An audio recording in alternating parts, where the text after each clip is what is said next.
ایران پہ بھی اسرائیل کے انپرووکڈ اٹیک کے بعد کچھ دیسی ساخت کے اپنے والوں بڑے پروگریسو لوگ بنے ہوئے بھی یہ کہہ رہے ہیں کہ جی ایران کی رجیم تو بہت ریگریسو ہے، عورتوں پہ اور لوگوں پہ بڑا ظلم کرتی ہے، اس لیے اچھی بات ہے کہ اسرائیل نے وہاں پہ حملہ کیا، اس طرح سے وہاں کے لوگوں کو آزادی دلائی جائے گی۔ یہ ایسے ہی جیسے آپ کے گاؤں پہ کوئی سرپنچ ہو، کوئی چودھری ہو جو کہ بڑا ظالم ہو اور آپ کو کوئی شخصی آزادی نہ ہو، اور ساتھ والے گاؤں کا بدماش اٹھ کے کہے کہ جی ایسا کریں گے، ہم آپ کے گھروں کے اوپر بم گرائیں گے، آپ کے بیوی بچے بھی مر جائیں گے، آپ کے بھائی بہن بھی مر جائیں گے، لیکن اس سرپنچ کو بھی ساتھ ہی ہم مار دیں گے، اس کی جگہ ہم اپنی مرضی کا کوئی بندہ لے کے آئیں گے، آپ کے جو بچے مریں گے وہ تو کولیٹرل ڈیمیج ہے، اتنا نقصان تو آپ کو اٹھانا پڑے گا، البتہ آزادی ہم آپ کو دلا دیں گے، بندہ ہماری مرضی کا ہوگا، آپ کی مرضی کا پھر بھی نہیں ہوگا۔ Will you be okay with that? Does it make any sense؟ یہ ایسے ہی جیسے ابھی انڈیا نے پاکستان کے اوپر حملہ کیا تو کہا تھا کہ ہم تو وہاں ٹیررسٹ کے جو اڈے تھے ان کو ختم کر رہے تھے، تو ہم تو پاکستانیوں کی مدد کر رہے تھے، پاکستانیوں کو تو ہمارا ساتھ دینا چاہیے تھا۔ مطلب ہاؤ اسٹوپڈ از دیٹ؟ گن زندگی آزادی کے نعرے ہم بھی لگاتے رہے ہیں، ہم بھی اس حق میں ہے کہ ہر ملک میں لوگوں کو شخصی آزادی ہونی چاہیے، پروٹیسٹ کرنے کا رائٹ ہونا چاہیے، یہ نہیں کہ آپ گورنمنٹ کے اوپر تھوڑی سی تنقید کریں اور وہ آپ کو پکڑ کے جیلوں میں ڈال دیں۔ لیکن میں نے یہ بات پوچھنی تھی کہ جو عورتیں اب اسرائیل کے حملوں میں وہاں پہ مر رہی ہیں،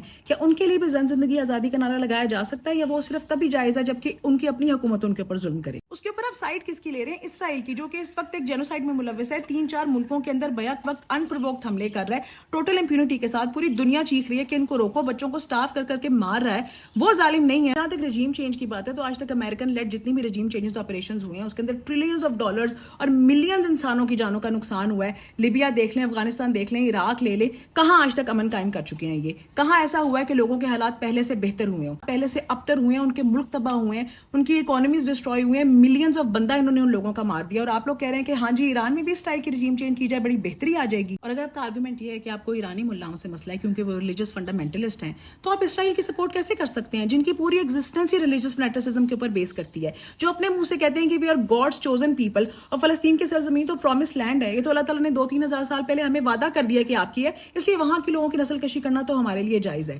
دس is just hypocrisy and Islamophobia. اب تو گورے بھی اپنی حکومتوں کے خلاف اٹھ کھڑے ہوئے ہیں، اب تو ان کو بھی پتا ہے کہ ہمارے ساتھ جھوٹ بول کے ہمیں دوسروں کی جنگوں کے اندر جھونک دیتے ہیں، ان کو بھی تباہ کرتے ہیں، اپنے بھی بندے مرواتے ہیں، لیکن پتہ نہیں یہاں دیسی سٹائل کے جو کچھ لوگ ہیں نا، ان کو کوئی وکھرا کیڑا مچا ہوا، جس ملک کے لوگوں کو بھی لگتا ہے نا کہ وہاں کی رجیم چینج ہونی چاہیے، ان کی حکومت ٹھیک نہیں ہے، یہ اس ملک کے لوگوں کی ذمہ داری بھی ہے اور صرف انہی کا حق ہے، چاہے ایران ہو، عراق ہو، لیبیا ہو، پاکستان ہو، کسی کو بھی اپنی حکومت سے کوئی ایشو ہے وہ لوگ خود وہاں پہ تبدیلی اور ریولوشن لے کے آئیں گے۔ باہر سے ریولوشن کے نام پہ لوگوں کے اوپر جنگیں مسلط کرنا یہ ایک امپیریلسٹ ایجنڈا ہے جو اب تک دنیا میں چلتا ہے، اور اب لوگ finally have woken up to this reality کہ they do not want it anymore, اور اگر آپ اس کو سپورٹ کرتے ہیں تو آپ اس تباہی میں برابر کے شریک ہیں۔ In the end we are hoping and praying for peace, اللہ کرے کہ جلدی امن قائم ہو، لوگوں کے جو بچے مر رہے ہیں وہ مارنے بند کریں، اور جو لوگ ان کے ذمہ دار ہیں وہ اپنے منطقی انجام تک پہنچیں۔